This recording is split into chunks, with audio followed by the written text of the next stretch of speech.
hello लोगोफोर बड' जब enough' YouTube चेनेलाव नोंथांमोनखौ बरायनायजों लोगोसे गोदान आपडेट लाना फैदों BTR TET नि बागै दा फाइनालि एपइन्टमेन्ट लेटारखौ नोंथांमोना मोनसिगोन सेलेक्टेड लिस्टआ ओंखारजोब्बाय दा बे फाइनाल लिस्टआ फैबाय लोगोफोर नोंथांमोना बेनिखायनो डकुमेन्ट भेरिफिकेसन थाखाय थांनांसिगोन गाव गावनि जायगायाव दा गासैबो अरिजिनेल डकुमेन्ट्सखौ लांफाजोबनांगोन जेब्लानोखि थांगोन बेनिफ्राय पस्टआ दङमोन 851 बेनो जाबाय ग्रेजुवेट टिचार टेट जादोंमोन जायफोर नोंथांमोना होदोंमोन नोंथांमोननि फाइनाल सिलेक्सन लिस्टआ ओंखारजोब्बाय नोंथांमोना चेक खालामनो हासिगोन दा बेनिफ्राय सोरनो एपइन्टमेन्ट होग्रोगोन नोंथांमोना अफिसियेल नटिसखौ नायनो गोबाव खालामलिया दा जायफोर गोदाननि फैदोंमोन चेनेलाव नोंथांमोना साबस्क्राइब खालामनो दाबाव आरो फैबाय थानाय समाव नोंथांमोना टेटनि बागै आपडेटखौ मोनबाय थागोन आरो बे भिडिअखौ हानायसेबां शेयार खालामदो जाहाथे बयबो मिथिनानै चेक खालामनो हायो बेनिफ्राय एपइन्टमेन्टआ लोगोफोर BTC नन BTC बेयाव मोननैबो मोनदों जायफोरा नन BTC बिथांमोनाबो मोनदों नोंथांमोना चेक खालामनो हागोन दायो आं अफिसियेल वेबसाइटआव फैबाय नोंथांमोना भिडिअनि डिसक्रिपसनाव लिंकखौ मोनगोन बेनिफ्राय जों एसे गाहायाव बोख्लायनांगोन अब्लासो मोनगोन दा जों फार्स्टआव मोनगोन LP स्कुल UP स्कुलनि दायो एप्लाइ सोलिगासिनो दङ जायफ्रा टेट क्वालिफाइड बिथांमोननि थाखाय बावसो बेनिफ्राय जों थांसै दानिया गाहायाव दा गाहायाव फैनाय लोगो लोगो जों नटिसआव नायनांगोन दा बेयाव नटिसेस नुदोंना बेयाव जों 3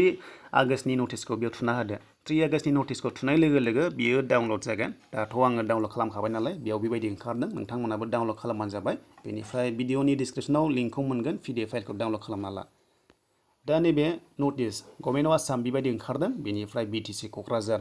दा बे डेटआ नै लोगोफोर 3 जुलाइआवनोमोन आरो नाथाय आरोबाव होफिनबावदों दा बेनिफ्राय बेयाव बुंदों नै नोंथांमोना नटिसखौ नायना लादो it is for general information to all concerned that as per approval of the BTC by letter number बिदि होनाय दङ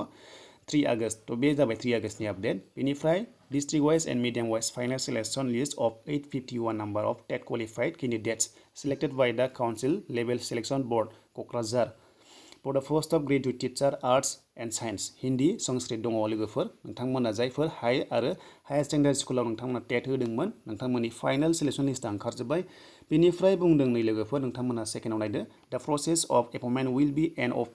अपेन जागोन आरो लोगोफोर बियो एपइन्टमेन्ट अपेन जागोन अपेन सिस्टेम जागोन अपेन होगोन आरो बेनिफ्राय मेरिट बेसिस होनाय जागोन होनना बुंदों प्रिफारेन्सनि सायाव बेनिफ्राय जायफ्रा नन ग्रेज केन्डिडेट नोंथांमोना फार्स्ट नोंथांमोना चइस खालामनांगोन आरो मेरिट लिस्टनिफ्राय नोंथांमोना बेनिफ्राय उनाव ग्रेज मार्कआ उनाव फैनो हागौ बेखौ दायो मिथिथ'ला दायो नन ग्रेज मार्कनि फैग्रोबाय बेनिफ्राय नोंथांमोना फार्स्ट प्रिफारेन्स मोनगोन जायफ्रा नन ग्रेज लानानै पास खालामदों टेटआव दा बेखायनो नोंथांमोना जायफोर केन्डिडेट नोंथांमोनखौ होनदों अरिजिनेल गासिबो डकुमेन्ट्सखौ लांफाजोबनांगोन बेनिफ्राय फट'कपि लांफानांगोन नोंथांमोना सार्टिफिकेट एबा जेरक्स कपि लांफानांगोन बेनिफ्राय गाव गावनि होनाय जायगायाव नोंथांमोना थांनांगोन डेट मथे दा बेनिखायनो नोंथांमोना लांफाजोबबाय डकुमेन्ट्सखौ गासैखौबो जाहाथे थालाङै बायदि बेनिफ्राय दानिया सिरियेल नाम्बार 1 2 3 4 5 दङ दा बाक्साया मोननै दङ क'क्राझारना जागोननो 5 आगस्टआव जागोन 9 AM निफ्राय गासैबो जागोन बेनिफ्राय क'क्राझार गभर्नमेन्ट सिटि क'क्राझाराव जागोन क'क्राझारना चिरांनाबो बेयावनो जागोन बेनिफ्राय बाक्सानाबो मुसलपुर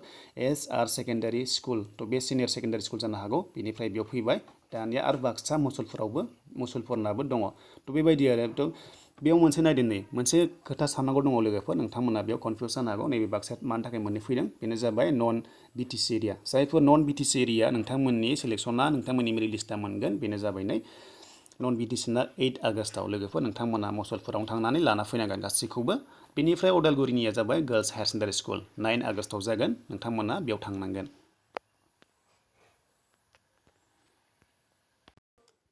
थ' बेनोसैमोन लोगोफोर बेनिफ्राय जों दायो नायनोसै मेरिट लिस्टखौ सोर सोर मोनमारदों साख्रिखौ नन BTC नि सोर सोर मोनदों बबेनिफ्राय मोनदों आरो बड' मिडियाम एसामिस मिडियामाव बेसेबां पस्ट दङमोन नोंथांमोना चेक खालामफिननो हासिगोनलाय जे जोंनि बड' मिडियामाव खम ना बारा ओंखारदोंमोन नोंथांमोना नायफिनबावनो हागोन दा बेखायनो जों बे थांनानै मोनसे डिस्ट्रिक्टखौ जोङो सेलेक्ट खालामसै जे पस्टआ बेसेबां दंमारो बड' मिडियाम आरो एसामिस मिडियामाव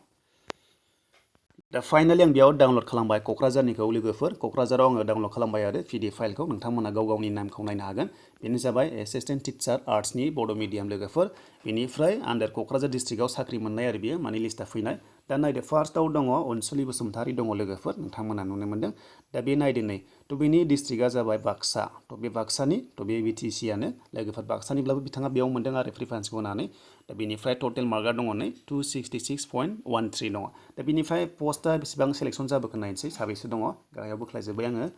दा गाहायाव बोख्लायनाय लोगो लोगो नुनो मोनबाय 21 दङ लोगोफोर 21 दङ दा बेनिफ्राय नायदो नन BTC नोंथांमोना नन BTC नुनो मोन्दों थ' बिथांमोना नन BTC निबाबो साख्रि मोन्दों नै 2021 आव दङ लोगोफोर नोंथांमोना नुनो मोन्दों जोंनि हारियानो मोन्दों नन BTC ब्लाबो बेयाव मोननाय दङ बेनिफ्राय दानिया नायनोसै थ' दानिया जों एसामिस मिडियामखौ नायनोसै लोगोफोर दा नैबे एसामिस मिडियाम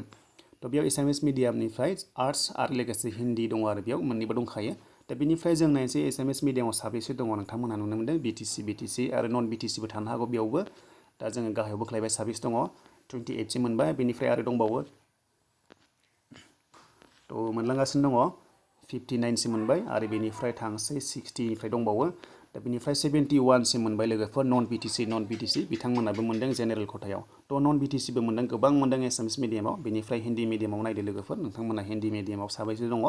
दा हिन्दीयाव साबा दङ दा क'क्राझार डिस्ट्रिक्टनि बियो दा बेनिफ्राय जों हमदांनो हाबावबाय जे टेटआव लोगोफोर पस्टआ एसामिस मिडियामाव बांसिन ओंखारगासिनो दङ बड' मिडियामाव एसे खम ओंखारगासिनो दङ माने जोबोर खम ओंखारदों दा बेनि सायाव नोंथांमोना अपिनियन होनो हागोन मा होयो कमेन्ट बक्सआव दा बे फाइनाल लिस्ट लोगोफोर जायफोरा सिलेक्सन जाबाय नोंथांमोननि साख्रिया जाबाय थ' आसा खालामो नोंथांमोना बुजिबाय जानांगौ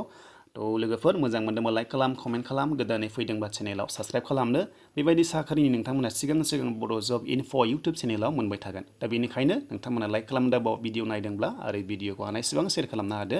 जाहाथे बयबो थालाङै बायदि डेटआव